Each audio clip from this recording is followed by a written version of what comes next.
हम देखिए रोज रोज इस तरह की भविष्यवाणी नहीं करते हैं। मैंने जीवन में एक बार बंगाल के बारे में बताया कि चाहे देश में जो लोग भी समझें, भाजपा को 200 नहीं, भाजपा को 100 सीट भी नहीं आएगा। और अगर आया, ये आकलन मेरा गलत हुआ तो मैं संन्यास ले लूंगा। भाजपा को 77 सीट आया, आपने देखा। मैंने अभी कुछ दिन पहले आपको बताया है, आपको भी बता देता हूं।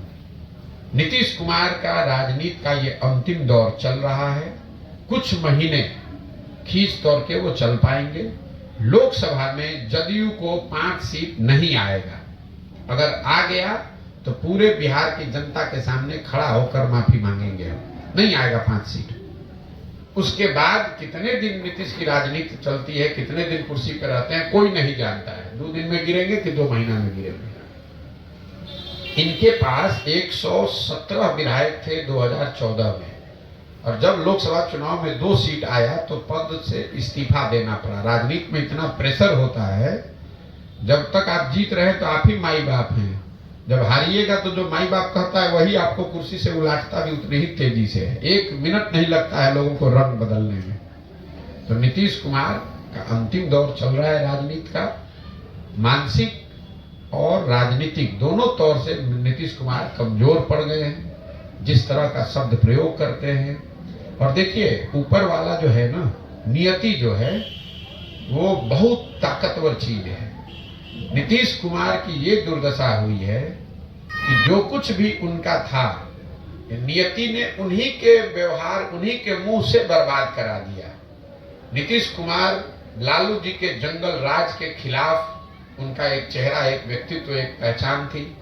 नियति ने ऐसा किया कि नीतीश कुमार ही अब उस जंगल राज को वापस लाने वाले बन गए। नीतीश कुमार की छवि थी कि आदमी बिल्कुल सोच समझकर बोलने वाला व्यक्ति है, और अब ऐसे ऐसे शब्द वो बोल रहे हैं कि पूरा देश हंस रहा है और बिहार के लोग उस पर शर्मसार हो रहे हैं। नीतीश कुमार की छवि सुशासन की थी। आज अगर किसी आदमी को बिहार में कुशासन, भ्रष्टाचार के लिए गाली पड़ रहा है तो नीतीश कुमार है।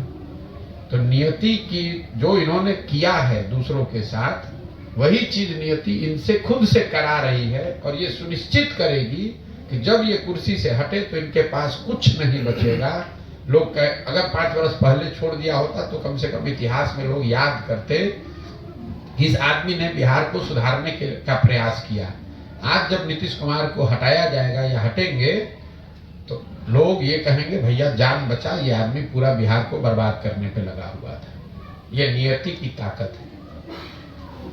ठीक है, नहीं मालूम है कि उसमें क्या है। और जैसे जैसे आप इसको करते हैं, चीजों को आप समझते हैं, इसको करने की गति भी धीरे धीरे बढ़ाई जा सकती है, उसमें कोई दिक्कत नहीं है। विधानसभा से पहले हर हालत में 243 जगह पर जन स्वराज का आपको उम्मीदवार दिखेगा।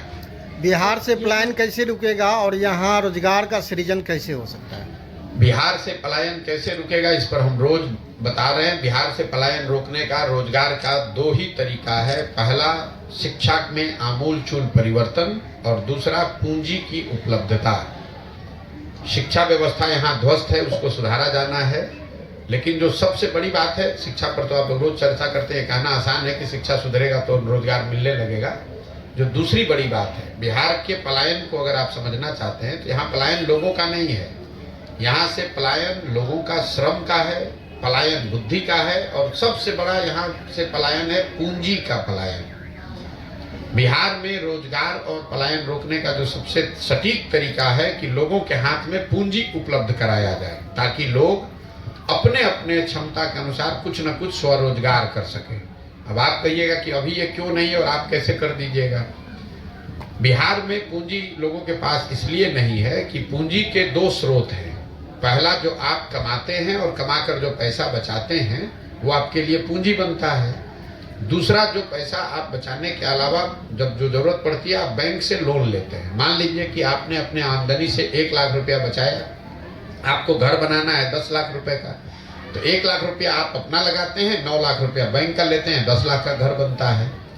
तो बिहार इस चीज को देखने के लिए रिजर्व बैंक ऑफ इंडिया एक आंकड़ा जारी करता है जिसको कहते हैं क्रेडिट डिपॉजिट रेशियो, कि समाज के तौर पर कितना पैसा आप बैंक में बचा करके जमा कर रहे हैं और कितना पैसा बैंक वाले लोन दे रहे हैं। आरबीआई ये आंकड़ा जारी करता है, उसको देख लीजिएगा।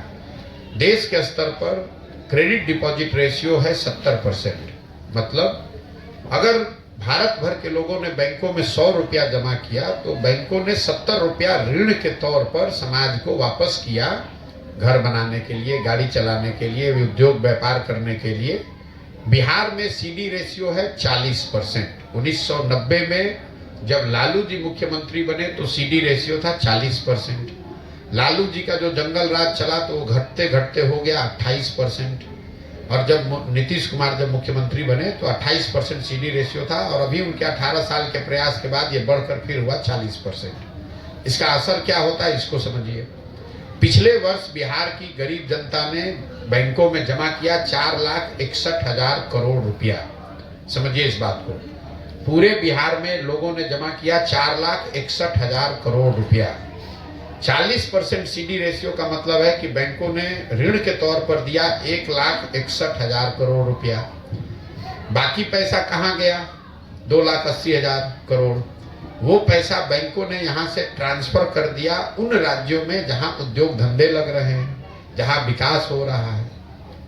तो 1990 से पिछले वित्तीय वर्ष तक का आरबीआई का आंकड़ा देखिएगा तो आपको पता चलेगा कि यहाँ से बिहार से 26 लाख करोड़ रुपया बिहार के लोगों का पैसा। आप और हम सोच रहे हैं कि कोई बॉम्बे से आके वो चीनी मिल लगा दे 5,000 करोड़ रुपया का। बिहार के लोगों का 26 लाख करोड़ रुपया बैंकों ने यहाँ से ट्रांसफर कर दिया दूसरे राज्यों में, महाराष्ट्र में, तमिलनाडु में, केरल में, पंजाब में।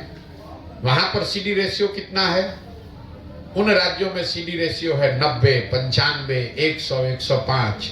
मतलब अगर आंध्रा में 100 रुपया लोगों ने बैंकों में जमा किया तो बैंकों ने 105 रुपया ऋण दिया। तो हम लोग यहाँ से खाली अपने बच्चों को मजदूर बनाकर नहीं भेज रहे हैं, यहाँ से हम लोग अपने बच्चों को मजदूर बनाकर भेज रहे हैं। जो हमारे समाज का पढ़ा लिखा आदमी है उसको पढ़ा लिखा कर मैनेजर बनाकर भेज रहे हैं। और जो पैसा हम लोग बचा रहे हैं इस पैसे को भी हम लोग उन राज्यों में भेज रहे हैं जहाँ उद्योग धंधे लग रहे हैं। तो बिहार, जो दुनिया भर के विद्वान बता रहे हैं लोग, अगर बिहार में क्रेडिट डिपॉजिट रेशियो को सुधार दिया जाए तो हर साल यहाँ 2 से 2.5 लाख करोड़ रुपया अलग से इन्वेस्ट होने लगेगा, और उससे यहाँ पलायन और रोजगार का सृजन होगा, पलायन रुकेगा। और ऐसा नहीं है कि ये बैंकों की मनमर्जी है कि वो जितना चाहे दे जितना न दे। ध्यान रखिए, बैंकों पर ये वैधानिक जिम्मेवारी है कि उनको कम से कम 70% लोन देना है हो, और उस कमेटी को खुद चीफ मिनिस्टर, मुख्यमंत्री बिहार के हेड करते हैं। लेकिन हो ये रहा है कि जैसे मुख्यमंत्री का बात थानादार नहीं सुन रहा है, अफसर नहीं सुन रहा है, वैसे बैंक वाले भी नहीं सुन रहे हैं।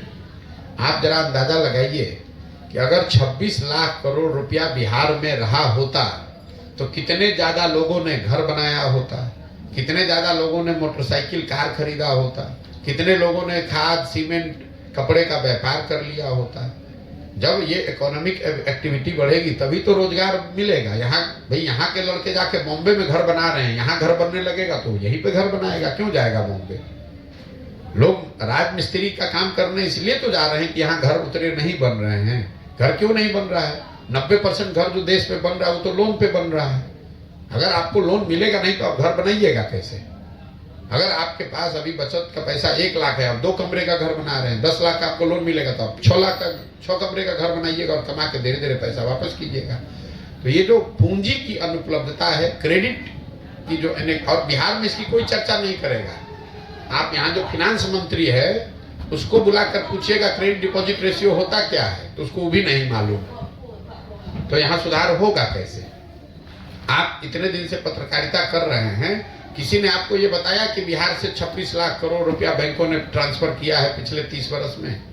कोई बात नहीं करता, नीतीश कुमार भी नहीं बात करते। हम आपको कैमरे पे कह रहे हैं, कोई अगर झूठला दे तो मैं जो कहिएगा मैं मान लूंगा। इतना पैसा यहाँ के लोगों का, हमारा आपका बचत का पैसा बैंक दूसरे जगह भेज रहे हैं, सरकार सो रही है। सरकार नौकरी या नौकरी में आरक्षण की बात कर रही है। अरे ये पैसा जब यहाँ लगेगा तब तो यहाँ के हर घर में बच्चों को रोजगार मिलेगा।